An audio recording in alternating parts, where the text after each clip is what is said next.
Talking about tracing through a DEX, which is a distributed exchange. If you're not familiar with what a DEX is, check the video library, and we'll have another video explaining a DEX as well as some of the other more unusual things or smart contracts you might run into while conducting your investigation.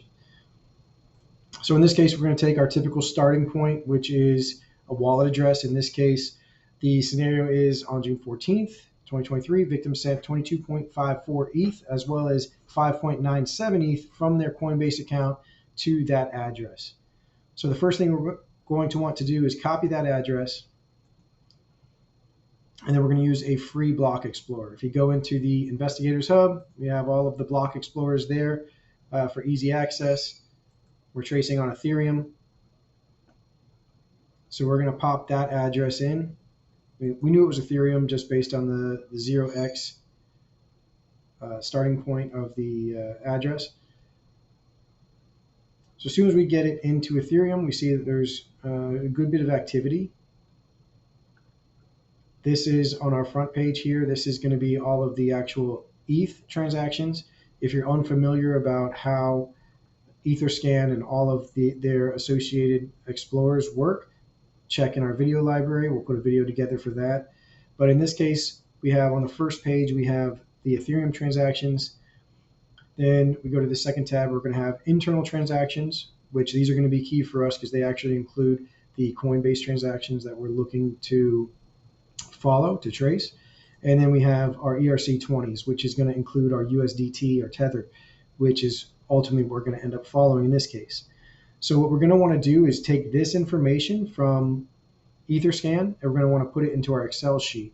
So we have a video put together on how to format and create the Excel sheet that we're going to use for the investigation. Check the video library for that. But as a reminder, we're just going to do a CSV export, get all of this data into Excel, and then we will end up creating a spreadsheet that looks like this. All right, and this is what we're going to use to conduct our investigation. So if we go back to our original information, we know that this is our bad guy address, which I have highlighted here in red, whether it's receiving or sending. All right, and we know we're looking for June 14th deposits into this address of 22 ETH and 5.97 ETH. So let's go back. I have them highlighted here. And you'll see here, these are the two transactions coming in from Coinbase. That's going to be our victim's money. And the way we set up the Ethereum wallet, the way we set up the spreadsheet to trace Ethereum, we have a running balance. So we always know how much of any given asset is in that wallet at the time. That helps us in our tracing methodologies and to be able to use and apply accounting principles, most notably proceeds in, proceeds out. Again, if you're unfamiliar with that, check the library, the video and training library, where we cover that in detail. So in this case, there was 7 ETH that existed in that wallet prior to the deposit of our victim's assets. And then there was another 1.35 ETH that came in just after those two deposits, which is likely going to be another unknown victim.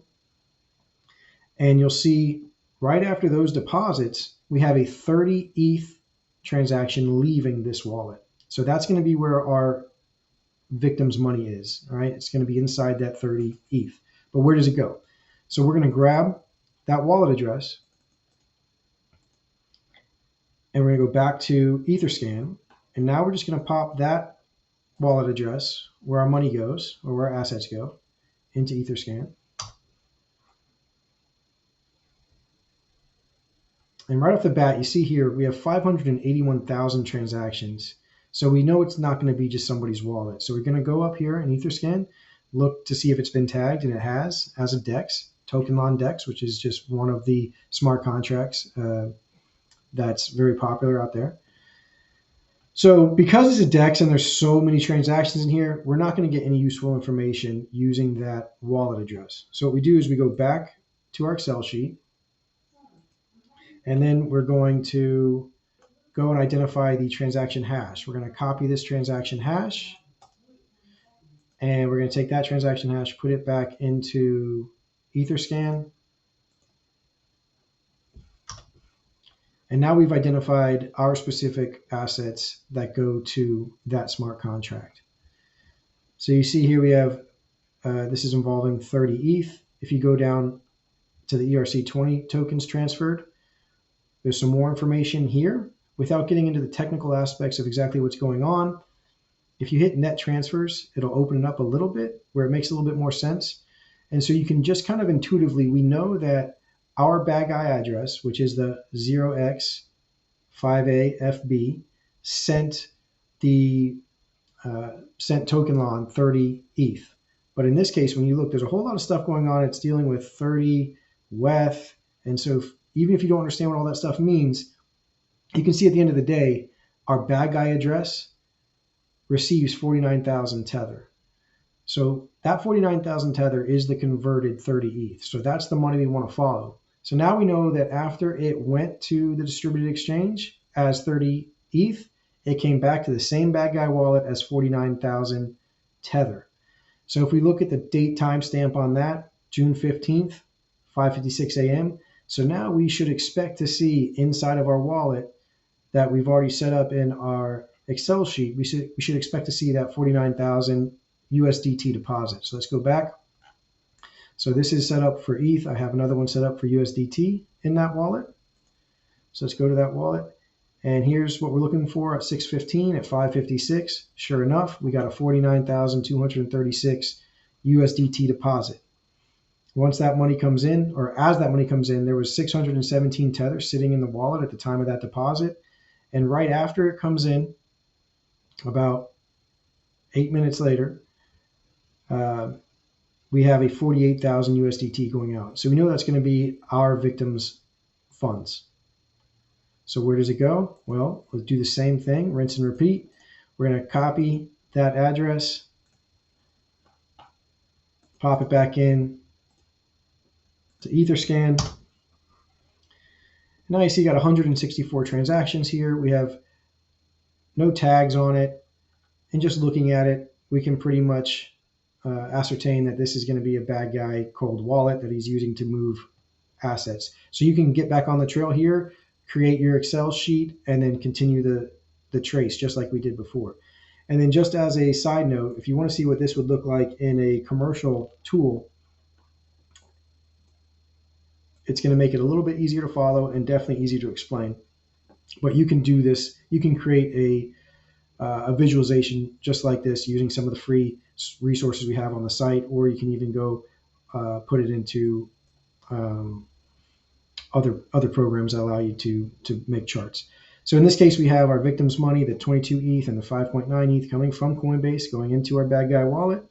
This is the other 1.3 that got caught up in it. Once it goes in there, they send it down to Tokenlon as 30 ETH.